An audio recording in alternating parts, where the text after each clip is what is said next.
Welcome to Aaron Mahnke's Cabinet of Curiosities, a production of iHeartRadio and Grim and Mild. Our world is full of the unexplainable. And if history is an open book, all of these amazing tales are right there on display, just waiting for us to explore. Welcome to the Cabinet of Curiosities.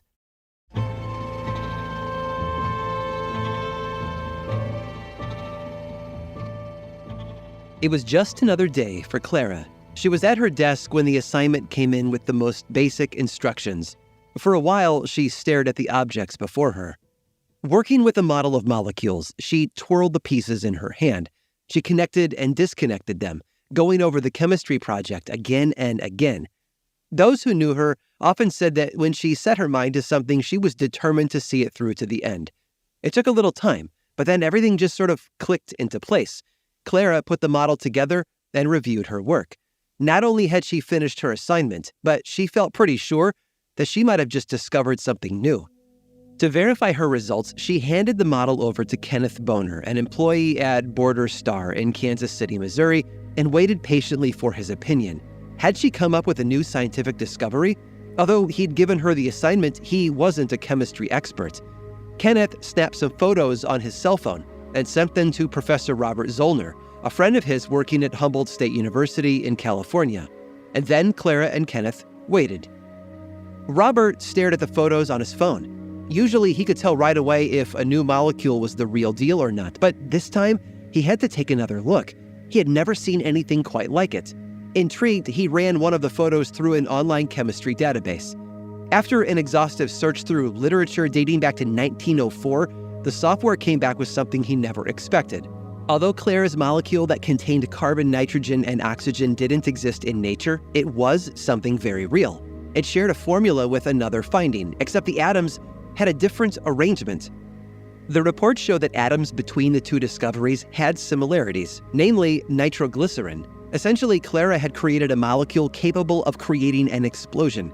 And while that sounds simple enough, it also showed promise for storing energy. In theory, it could do both. No one at the university was sure of which and to what degree. Robert published a paper in Computational and Theoretical Chemistry on the breakthrough with Clara and Kenneth as his co-authors. They call the molecule tetranitrotoxicarbon, and if you think that's a mouthful, my friend, that is the short name for it. The trio is still unsure of how the scientific community will respond or what the discovery might be used for in the future. But Clara was ecstatic and kidded that she had never expected to be published as an author at that point in her life. Given the circumstances, the press couldn't wait to interview Clara. The attention didn't seem to faze her, though. She suggested to the journalist that maybe she could sell the idea to the military. Outside of the government, it also might be of interest to scientists searching for new ways to store energy. Meanwhile, Clara has a renewed love of chemistry and biology. Even her peers seem more interested. Back at the university, Robert hopes that his co-author will inspire young girls to become scientists. He admits that he's never co-authored with anyone like Clara before. And to Kenneth, nothing makes him happier. It's unclear if the interviewer asked what was next for the talented inventor, but I can imagine her response. Graduation. Not college or high school. We're talking middle school here. You see, Kenneth is a teacher at the Border Star Montessori School in Kansas. And at the time of her explosive discovery, his student, Clara Lazin, was just 10 years old. Mind blown. I guess you could say that when it comes to science, Clara is in her element.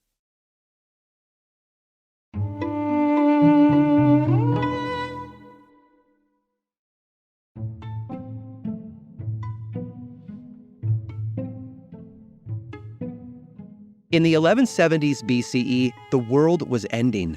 The Late Bronze Age was a great moment for humanity with an explosion of trade, agriculture, technology, and in less than a century, it was all gone.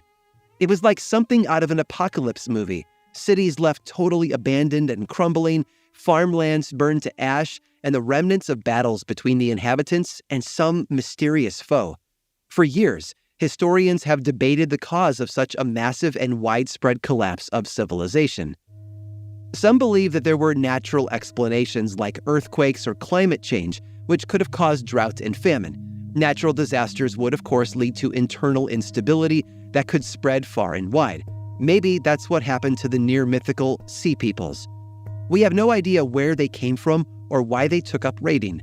Maybe it was a grudge, maybe it was sheer desperation, or maybe it was jealousy that brought the Sea People to Egypt's shores time and time again. When the collapse began in the 1170s, heralded by a solar eclipse, if you can believe it, plenty of civilizations crumbled, yet Egypt endured. It was hardly a comfortable position to be in, especially given the frequent raids by the Sea Peoples. Ramses III has gone down in history as the last good pharaoh of the New Kingdom, and a lot of that was likely due to his defeat of the Sea Peoples and an end to their reign of terror.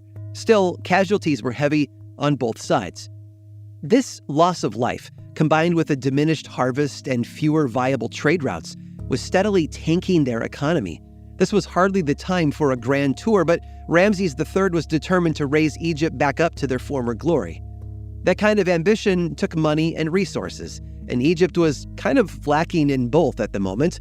Ramses' attempts to raise those funds were unsuccessful. The country was in a deep pit following the wars with the Sea Peoples, and corrupt officials siphoning the money away couldn't have helped. The coffers remained relatively bare when, in 1159 BCE, wages for tomb builders and artisans, Egypt's most important laborers, arrived a month late. In a time when money and food were stretched thin, you would think that officials would have been falling all over themselves to correct the problem. And to be fair, there was a distribution of grain, but nothing was fixed. Essentially, what the officials gave them amounted to a modern office pizza party. Officials had bigger things on their mind at the time, namely a huge celebration that was being thrown in honor of Ramses III's 30 years on the throne. The grand festival was eating up labor, time, and money, and once again, a month later, wages were delayed. The workers waited 18 days for their pay to be delivered, and when the officials weren't forthcoming with coin or information, they threw down their tools and marched towards the city shouting, "We are hungry." It was the first recorded strike in history. They assembled at Ramses III's mortuary temple, agitated and calling for their wages. The officials were flabbergasted. According to their religious beliefs, anyone from the pharaoh to a peasant had a place in the universe that they could never rise or fall from. A strike totally violated those principles, and they didn't know what to do. After deliberating for some time, officials had an airtight plan: pastries, which were delivered to the furious workers. After all, they were hungry. Unsurprisingly, the workers weren't persuaded and marched on to the grain storehouses in Thebes. When they broke in, police were summoned and the chief demanded the workers return to their posts. The laborers, though, refused. The chief, baffled, shrugged over the lack of results and abandoned the officials to handle the situation. Negotiations were about to begin. Officials forked over the back pay to the workers, who then dispersed. But no sooner had they reached their village than word arrived that their next wages were not coming. Once again, they went on strike, but this time they took it a step further and blockaded access to the Valley of the Kings. In a culture that so revered death, offerings were incredibly important, so this was a devastating measure. They meant business and stood their ground when officials arrived with armed guards. When threatened, the strikers threatened to damage the royal tombs. Both sides had reached an impasse. This strike could have brought down the pharaoh himself. According to their order of the universe, the pharaoh was supposed to take care of their people, and if he wasn't, then what good was he? The strike lasted for 3 years, off and on.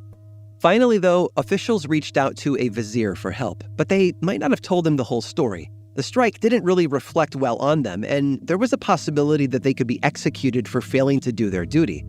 Negotiations began, pay was distributed, the laborers abandoned their strike camps and returned home, and the Jubilee went off without a hitch in 1156 BCE. A party would help anyone forget their daily woes, but the shadow of the strike lingered, and it was only the first. One big event in the deep mists of time, reminding all of us that we're stronger together.